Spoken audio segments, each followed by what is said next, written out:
Assalamualaikum warahmatullahi wabarakatuh. Apa kabar kalian semua? Semoga dalam keadaan sehat walafiat, selalu dalam lindungan Allah Subhanahu wa taala. Amin amin ya rabbal alamin. Pada pertemuan kali ini, Ibu akan membahas mengenai materi teks eksplanasi. Sebelum belajar, kita membaca basmalah terlebih dahulu. Mari Bismillahirrahmanirrahim. Semoga Allah memberikan kemudahan kepada kita semua. Anak-anakku sekalian, pada kesempatan ini kita akan belajar mengenai teks eksplanasi. Teks eksplanasi, di lingkungan sekitar manusia banyak peristiwa atau fenomena terjadi silih berganti.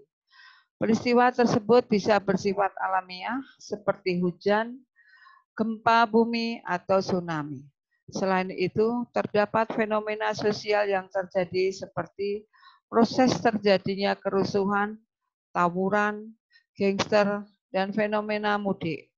Baik fenomena alam maupun fenomena sosial dapat dijelaskan dalam teks eksplanasi.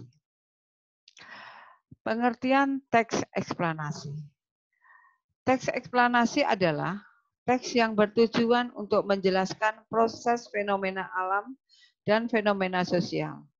Dengan teks tersebut, pembaca dapat memperoleh pemahaman mengenai latar belakang terjadinya sesuatu secara jelas dan logis. Teks eksplanasi menggunakan banyak fakta dan kenyataan yang dimiliki sebab akibat kausalitas. Namun, sebab ataupun akibat tersebut berupa sekumpulan fakta menurut penulisnya. Selanjutnya, fungsi teks eksplanasi. Teks eksplanasi berfungsi untuk memperluas wawasan, pengetahuan, dan keyakinan para pembaca ataupun pendengarnya. Dengan demikian, pembaca menjadi tahu fenomena yang ada di sekitarnya, atau bahkan di tingkat nasional dan di luar negeri. Fenomena dimaksud berupa fenomena sosial, budaya, politik, dan kriminalitas. Khalayak menjadi tahu dan memiliki wawasan yang lebih luas, sehingga akan berpengaruh pula pada sikap dan tindakannya dalam kehidupan sehari-hari.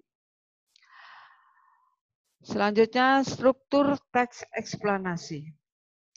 Struktur teks eksplanasi dibentuk oleh bagian-bagian berikut. A. Identifikasi fenomena. Mengidentifikasikan sesuatu yang akan diterangkan. B. Menggambarkan rangkaian kejadian, merinci proses kejadian yang relevan dengan fenomena yang diterangkan sebagai pertanyaan atas bagaimana atau mengapa.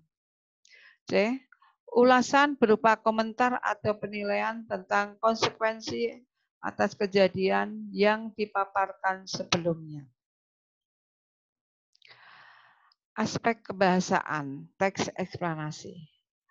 Berdasarkan kaidah kebahasaan secara umum, teks eksplanasi sama dengan kaidah teks prosedur sebagai teks yang berkategori faktual, non-sastra. Teks eksplanasi banyak menggunakan kata yang bermakna denotatif. Sebagai teks tersebut banyak menggunakan konjungsi kausalitas ataupun kronologis. A. Konjungsi kausalitas antara lain sebab, karena, oleh sebab itu, oleh karena itu, sehingga, dan sebagainya. B. Konjungsi kronologis, hubungan waktu, seperti kemudian, lalu, setelah itu, pada akhirnya. Contoh aspek kebahasaan teks eksplanasi. Teks eksplanasi yang berpola kronologis juga banyak menggunakan keterangan waktu pada kalimat-kalimatnya. Berikut contohnya. Pada bulan keempat, muka telah kian tampak seperti manusia.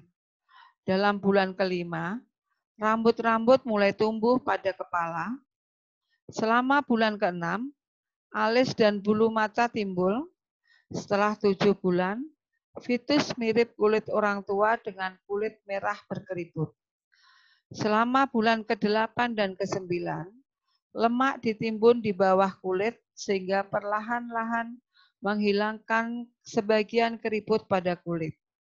Kaki membulat, kuku keluar pada ujung-ujung jari, rambut asli rontok dan terus menjadi sempurna dan siap dilahirkan. Itu kronologis bayi dalam kandungan usia 4 bulan sampai usia 9 bulan dan siap dilahirkan. Sekarang contoh rancangan teks eksplanasi sebab akibat. Contohnya fenomena alam. Hujan deras sebagai sebab 1, air sungai meluap sebab 2, banjir akibat 1, korban akibat 2. Demikian penjelasan dari Ibu mengenai teks eksplanasi. Semoga kalian mudah memahami dan menerimanya materi pada hari ini. Terima kasih atas perhatiannya. Wassalamualaikum warahmatullahi wabarakatuh.